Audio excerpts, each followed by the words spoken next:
خواتین و حضرات، اب میں آپ کے سامنے اس شخصیت کا مختصر سا تعارف کراؤں گا جس کو سننے کے لیے ہم سب آج اتنی بڑی تعداد میں اپنے بہت سارے کاموں کو چھوڑ کر، ضروریات کو چھوڑ کر یہاں جمع ہوئے ہیں۔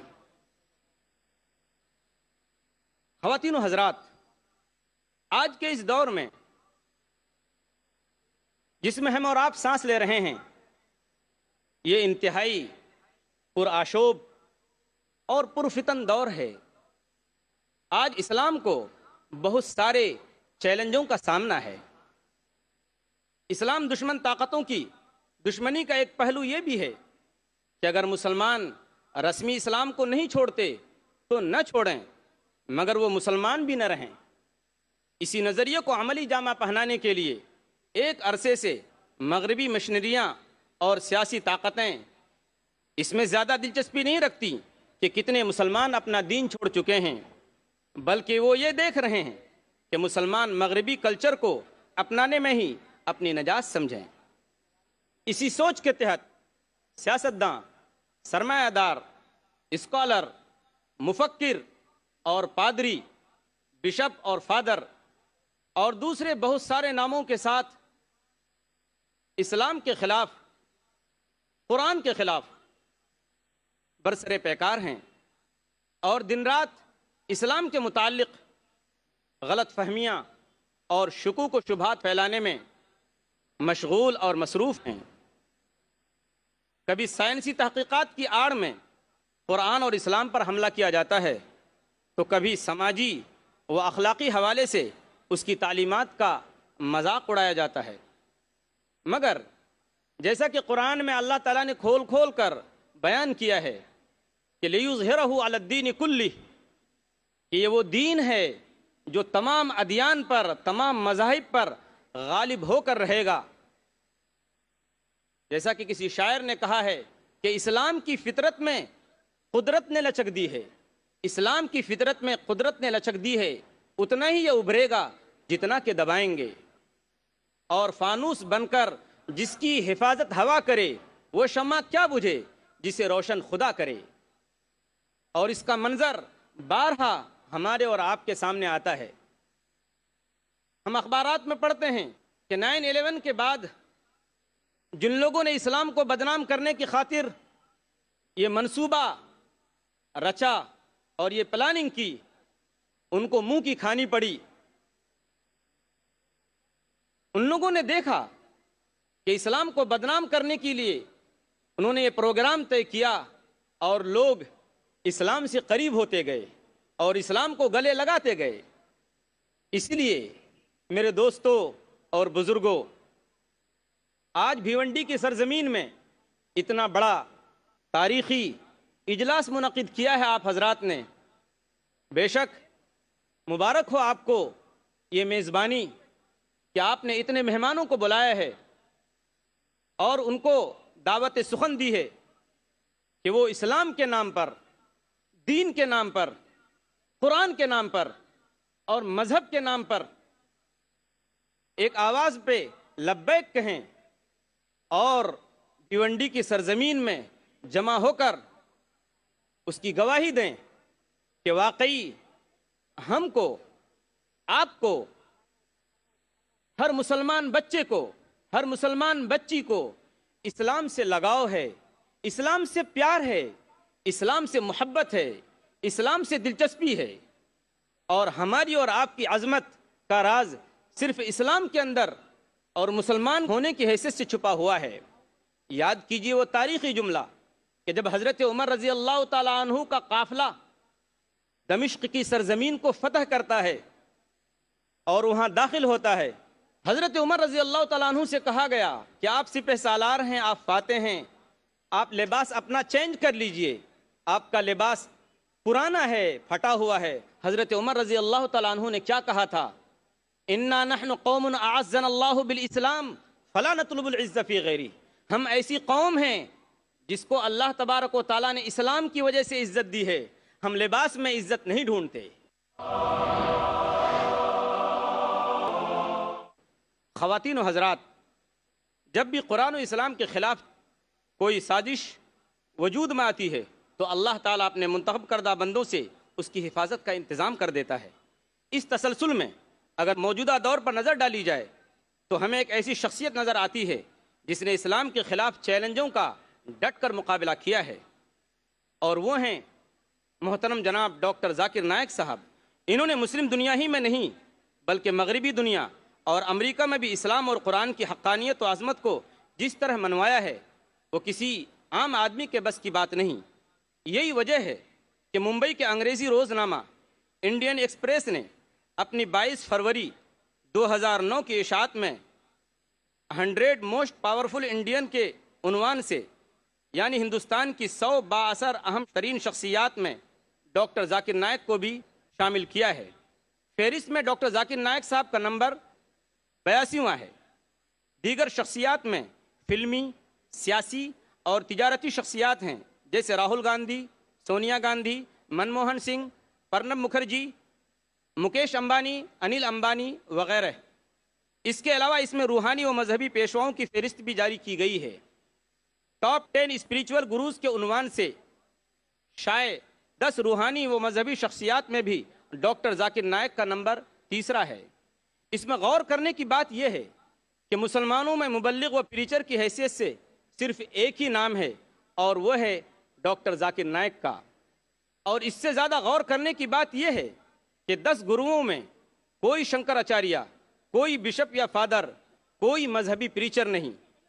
بابا رام دیو کا نام یوگا کی حیثیت سے، شری روی شنکر کا نام آرٹ آف لیونگ کی حیثیت سے، سسٹر نرملا کا نام چیریٹی کی حیثیت سے لیا گیا ہے۔ گویا ایک ہی شخص ہے جو مذہب کا پرچار کرتا ہے، وہ کوئی ہندو نہیں، وہ کوئی کرسچن نہیں بلکہ مسلم ہے، اور وہ ہیں ڈاکٹر ذاکر نائک صاحب۔ سچ کہا اللہ تبارک و تعالیٰ نے کہ ذالک فضل اللہ یؤتیہ من یشاء، یہ اللہ کا فضل ہے، وہ جسے چاہتا ہے عطا کرتا ہے۔ یہ رتبہ بلند ملا جس کو مل گیا، اور پھر صداقت ہو تو دل سینوں سے کھچنے لگتے ہیں واعظ، حقیقت خود کو منوا لیتی ہے، مانی نہیں جاتی۔ اب ہم انتہائی ادب و احترام کے ساتھ عالم اسلام کے اور پوری دنیا کے مشہور مبلغ اسلام ڈاکٹر ذاکر نائک صاحب کو دعوت سخن دیتے ہیں کہ قرآن اور جدید سائنس کے عنوان پر تقریر پیش فرمائیں۔ ہم استقبال کرتے ہیں ڈاکٹر ذاکر نائک کا۔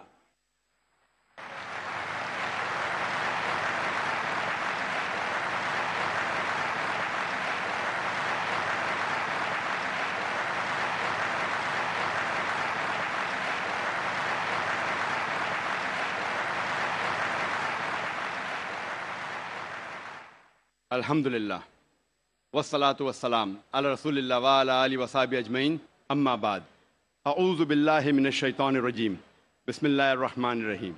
اولم یر الذین کفروا ان السماوات والارض کانتا رتقا ففتقناہما وجعلنا من الماء کل شیء ہے افلا یؤمنون۔ رب اشرح لی صدری ویسر لی امری واحلل عقدۃ من لسانی یفقہوا قولی۔ میرے محترم بزرگوں اور میرے عزیز بھائیوں اور بہنوں، السلام علیکم ورحمۃ اللہ وبرکاتہ۔ اللہ سبحانہ و تعالیٰ کی سلامتی، برکت اور رحمت آپ سب پر ہو۔ مجھے بے حد خوشی ہو رہی ہے کہ الحمدللہ 10 سال بعد میں پھر سے بھیونڈی شہر میں موجود ہوں تقریر کرنے کے لیے۔ مجھے یاد ہے کہ تقریباً 10 سال پہلے میں نے مینا ٹھاکرے ہال میں ایک تقریر کی تھی، یونیورسل بردرہڈ، عالمی بھائی چارہ، اور آج میں آپ کے سامنے اسٹیڈیم میں ہوں۔ جیسے آپ جانتے ہیں کہ میں اکثر تقریر انگریزی میں کرتا ہوں، اور 10 سال پہلے بھی انگریزی میں کی تھی۔ چند مواقع پر جب آرگنائزر اصرار کرتے ہیں کہ میں کچھ بات اردو میں کہوں تو میں کوشش کرتا ہوں میرے کمزور ہندی یا اردو میں کچھ بات کہوں۔ چونکہ میں نے تعلیم انگریزی میں حاصل کی ہے تو ظاہر ہے اس اردو یا ہندی تقریر میں کافی غلطیاں کروں گا، اسی لیے تقریر کے شروع میں ہی میں آپ سب سے معذرت چاہتا ہوں اور آپ سے درخواست کرتا ہوں کہ آپ میرے تقریر کے پیغام پہ توجہ دیجیے اور میری غلطیوں کو نظر انداز کیجیے۔ آج کی تقریر کا موضوع ہے قرآن اور جدید سائنس۔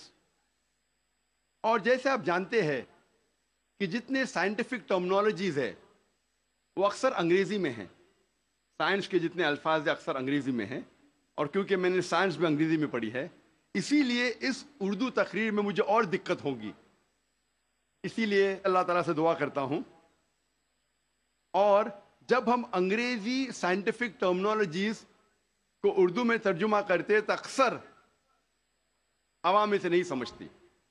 مثال کے طور پہ علم حیاتیات، میں پوچھنا چاہتا ہوں کہ اس ماشاء اللہ بھرے میدان میں ہزاروں لوگ ہیں، کتنے لوگ علم حیاتیات کا مطلب جانتے ہیں؟ اپنا ہاتھ اوپر کر سکتے؟ 2% بھی نہیں۔ علم حیاتیات کا مطلب ہے بائیولوجی۔ کتنے لوگ بائیولوجی کا مطلب جانتے ہیں؟ ہاتھ اوپر کیجئے۔ بائیولوجی، بائیولوجی، ہاتھ اوپر کیجئے۔ کتنے لوگ جانتے ہیں بائیولوجی کے بارے میں؟ ماشاءاللہ اکثر لوگ۔ تو اسی لیے جب ہم انگریزی سائنٹیفک ٹرمنالوجی کا ترجمہ کرتے ہیں تو اکثر لوگ کے سر کے اوپر جاتا ہے، باؤنسر جاتا ہے۔ پھر جو اردو داں ہیں، جو ماہرین اردو زبان میں، وہ لوگ سمجھتے۔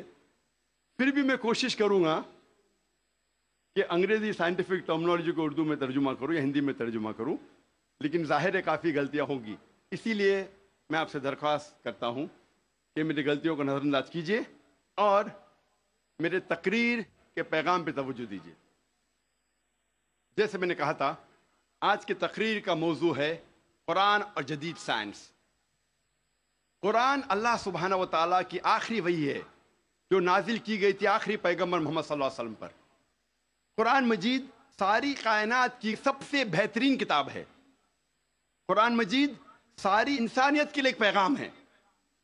قرآن مجید اللہ سبحانہ و تعالیٰ کی آخری کتاب ہے جو نازل ہوئی تھی محمد صلی اللہ علیہ وسلم پر۔ اگر کوئی کتاب کہتی ہے کہ وہ خدا کی طرف سے ہے تو اس کتاب پر فرض ہو جاتا ہے کہ وہ اپنے آپ کو ثابت کرے ہر دور میں۔ ہر دور میں اس کتاب کو ثابت کرنا ہوگا کہ وہ خدا کی طرف سے ہے۔ سینکڑوں سال پہلے وقت تھا، دور تھا معجزات کا، ایج آف میریکلز۔ الحمدللہ قرآن مجید is a miracle of miracles. قرآن مجید معجزوں کا معجزہ ہے۔ اس کے بعد آیا دور ادب کا، لٹریچر، پوئٹری۔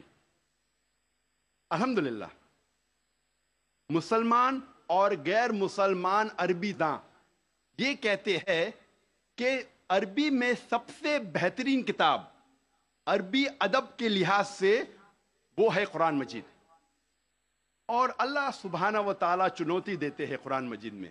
اللہ سبحانہ و تعالیٰ چیلنج کرتے ہیں سورہ بقرہ میں، سورہ نمبر 2 آیت نمبر 23 اور 24 میں اللہ سبحانہ و تعالیٰ کہتے ہیں وَإِن كُنتُمْ فِي رَيْبٍ مِّمَّا نَزَّلْنَا عَلَىٰ عَبْدِنَا، اور اگر آپ کو شک ہے کہ ہم نے یہ کتاب نازل کی ہمارے بندے پر، اگر آپ کو شک ہے فَأْتُوا بِسُورَةٍ مِّن مِّثْلِهِ، تو آپ ایک سورہ قرآن مجید جیسی پیش کیجئے۔